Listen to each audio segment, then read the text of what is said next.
On your side, Central Virginia's #1 news team. Ex-cons get a new start by removing signs of their past, earning their way to free tattoo removal. But it really was just the best day until the very end. A Midlothian woman sharing her own pictures of the blast at the Boston Marathon. She can't believe she made it out. Now she is preparing to go back. A Henrico man is recovering after a stabbing attack at a GRTC bus stop. The news at 5 starts now. This is NBC 12 News. We continue to follow breaking news on a major traffic alert. Right now, a cement truck is leaking diesel fuel in Chesterfield. All westbound lanes of Hall Street are still closed. Jessica Jaglois has just arrived at the scene near Doss Road. Jess, what's going on? Well, Sabrina, right now it is really coming down. The rain out here is really coming down, and this is just one obstacle that firefighters have when cleaning up this mess. Now, let's show you exactly what happened. We're told that a cement truck was traveling westbound down Hall Street when all of a sudden its right wheels went out, and as you can see, it totally tore up the guardrail, overturned, and the driver himself was sent to the hospital with minor injuries, I'm told, and he is actually facing charges of reckless driving, but again, minor injuries, not too hurt. He was able to walk around and give police and firefighters his statement. Now, diesel fuel is leaking out of there, not cement, but the cement is dry, and I'm told that's just another obstacle that firefighters have to deal with because the truck is so heavy. It's going to take at least 2 wreckers to get it out of that ditch. Now, right now, we're dealing with some major traffic along Hall Street at Doss Road, so of course, try to stay away from this area. All westbound lanes are closed. We're having traffic in both directions on the eastbound lanes. And I'm seeing traffic pretty backed up as far as I can see, and I can see probably about a half a mile up. So again, we're going to be watching this very, very closely. Now, as far as those wreckers, we're still waiting for them to come here, so we're going to be monitoring the situation. And of course, right now, the most imminent danger or imminent threat, should say, is the fact that this diesel is leaking extremely quickly. We've got the wind and rain having it soak into the ground, which is not good. So of course, we're going to continue to monitor the situation, and we'll have more on this coming up tonight at 6 o'clock. Let's send it back to you guys. A lot to clean up, Jess, thanks.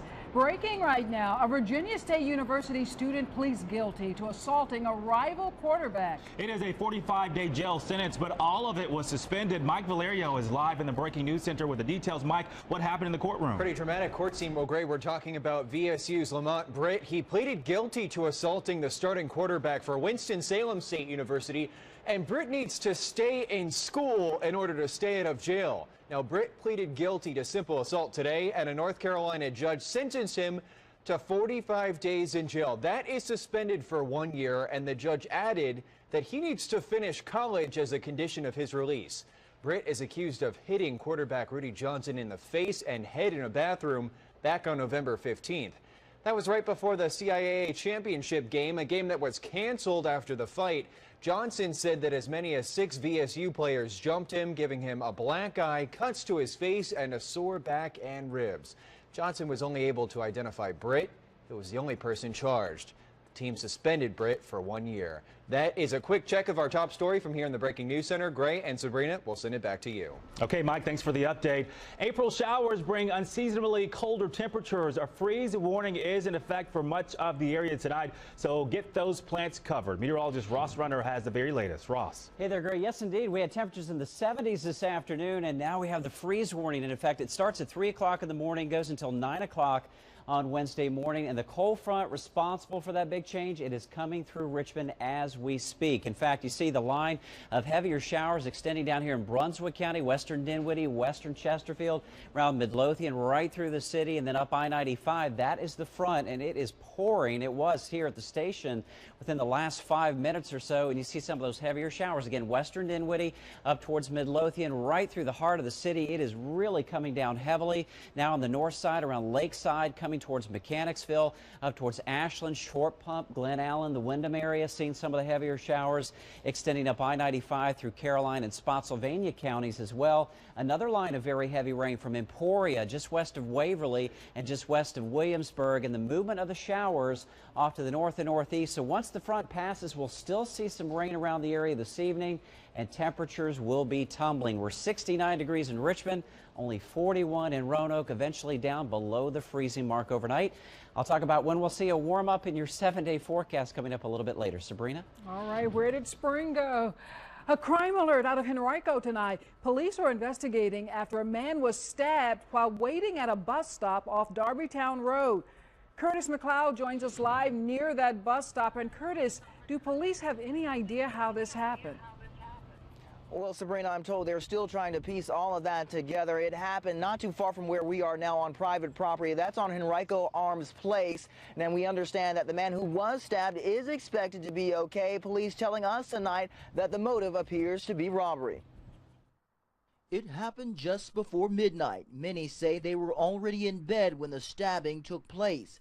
They still find it hard to believe that someone would be attacked at a bus stop. You stand at a bus stop, to catch a bus going somewhere, and somebody's taking something hard-earned from you.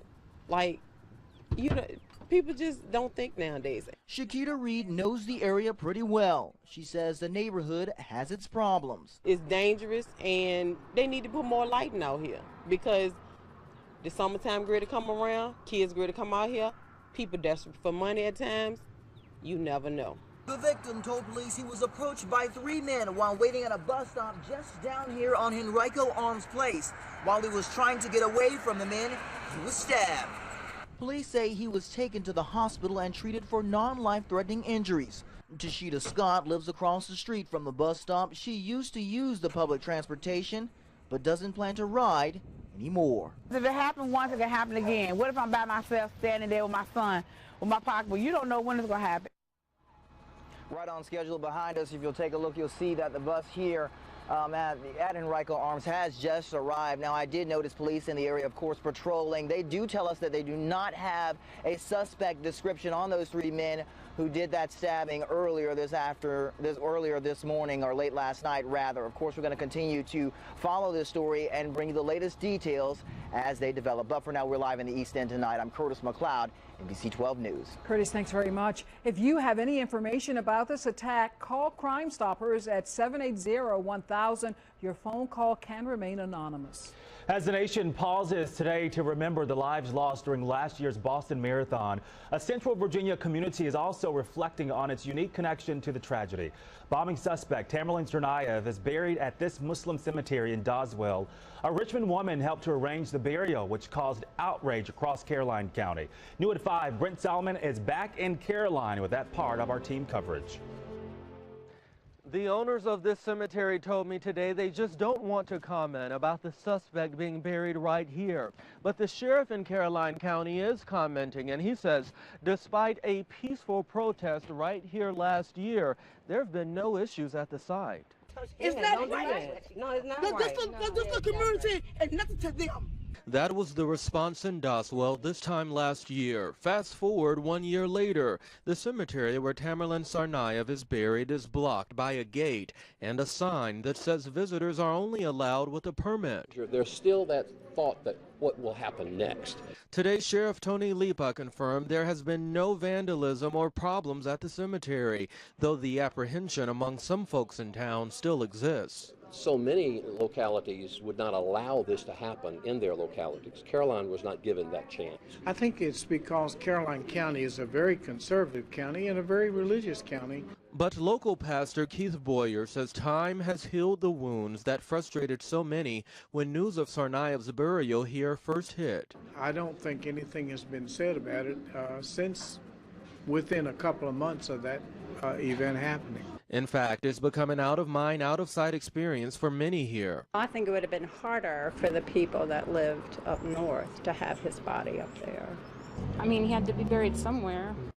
Faith leaders here say as a result of Tsarnaev's burial, they've come together, now holding monthly meetings to discuss what's happening in their community and how to respond in unexpected situations. In Caroline County, I'm Brent Solomon for NBC 12. Earlier today, President Obama observed a moment of silence to mark 1 year since the tragedy. We will have more on the National Remembrance coming up at 5:30. One person is recovering tonight after a home caught fire in Richmond.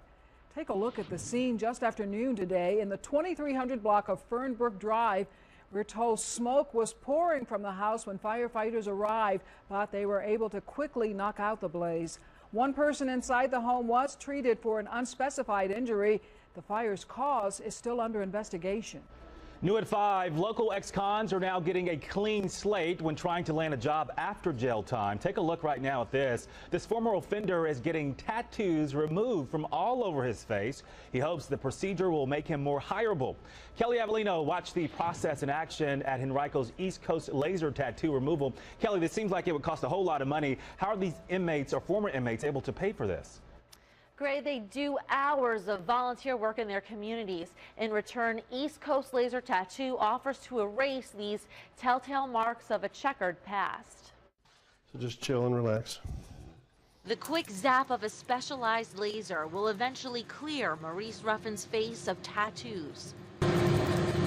At least 4 names are inked vertically across his cheeks. It's just names of my kids and trying to get them removed out so I can make it a little bit better for myself.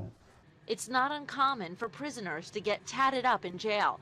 Maurice spent 11 years behind bars for street and gang-related crimes. He's currently out of jail and trying to find work to support his family. But getting hired with a record is like another sentence of constant rejection. You can try to keep reaching out for jobs, but they turn you down because of your background, so. Chuck Powell piloted a program at his clinic to remove tattoos from inmates if they put in volunteer hours. And if I can help an individual become a contributing member of society, that benefits everybody. And for each hour of volunteering, former offenders earn a $10 credit towards getting their tattoos removed. In our next hour, coming up at 6, I'll tell you how East Coast Laser's ex-con tattoo removal program is catching on throughout Virginia. I'm Kelly Avellino for NBC 12 News. Okay, Kelly, thank you. Studies have shown that getting a job after incarceration greatly helps former convicts from reoffending. You have just a few more hours to get those federal income tax returns postmarked. If you owe money to the government, you have until midnight to file. This is a live picture from the Maine post office. Not very busy and no lines out there yet. You still have time to get that all-important April 15th postmark. This Brook Road location will be open until 8 this evening. Of course, because of the popularity of online filing, well, the parking lot looks pretty empty compared to years past. Caregivers don't have to sleep with one eye open. Coming up, this new device has loved ones of dementia patients breathing a sigh of relief. Sweet relief today from itchy, watery eyes and sneezing, but the pollen will make a comeback. Why allergies are such a pain this season. Still to come. Clearing out, and we'll have a lot of sun by 7 o'clock tomorrow morning, but you want to make sure to bundle up. It is going to be awfully chilly with temperatures only in the lower 30s, afternoon highs in the lower 50s, lots of sunshine. So 32 at 7 o'clock in the morning, still very windy at that time, and it'll stay breezy through much of the day. 45 degrees, sunshine at noon. 51 at 4, our high just 52. At least the wind will diminish a bit later on in the day. And then tomorrow night we're down to 34, so frost, freezing conditions could be a concern again tomorrow night, near 60 on Thursday and Friday. The weekend for Easter looking nice. A few clouds Saturday, mostly sunny for Easter Sunday. And there we are back in the 70s early next week. We'll have more 12 News for you coming up after this.